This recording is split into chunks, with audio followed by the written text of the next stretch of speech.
Njyewe nitwa Jacques, ndi umunyarwanda w'umukirisitu utanga n'icyacu. Gabanya umunwa, hano ni mu rubanza ruheruka, ntabwo ari aho bamamariza. Ugiye gushinjwa ibyaha wakoreye ukiri mu isi, nutsindwa urajya mu muriro utazima. Ubusanzwe ntabwo njya ngira umunwa, gusa ariko akantu ushyizemo k'umweru ntabwo ari sawa. Ceceka, nta jambo ufite mu rubanza. Urashinjwa kubeshya abakobwa b'abandi ngo urabakunda, kandi ari ukubeshya. Icyo cyaha uragihakana. Umunyarwanda ndarengana, ariko niyo naba ntabeshya mfite n'uwo nafatiyeho urugero.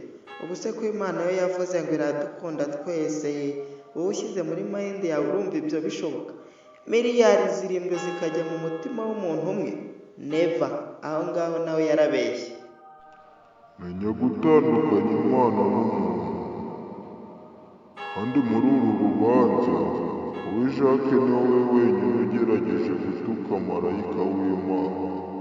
Byanga bikunda, ugomba kujya mu muriro w'iteka, kandi ukajyamo umaze gucibwa amatwi.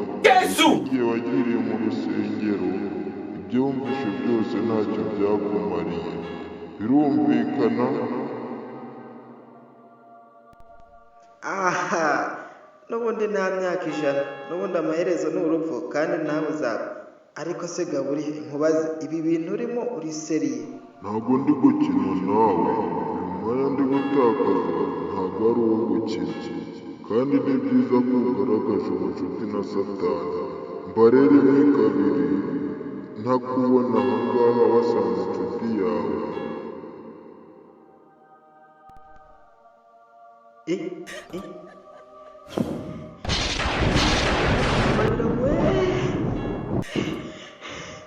Mana, nari utari seriye we. Babarira we, ibintu byose ndabikora, kandi Mana ntunsubiza ku isi umbabariye. Isi nzayibera umuntu wese, Mana nzanayibera urumuri ku buryo isi yose izahinduka intungane. Nongere mbisubiremo, ntabwo ndi gukina nawe. Mbare 1 ntakikubona hano, nkubone mu muriro vuba vuba. Na n'ubu utaragera mu muriro, ariko nka malayika reka nguhe amahirwe yanyu.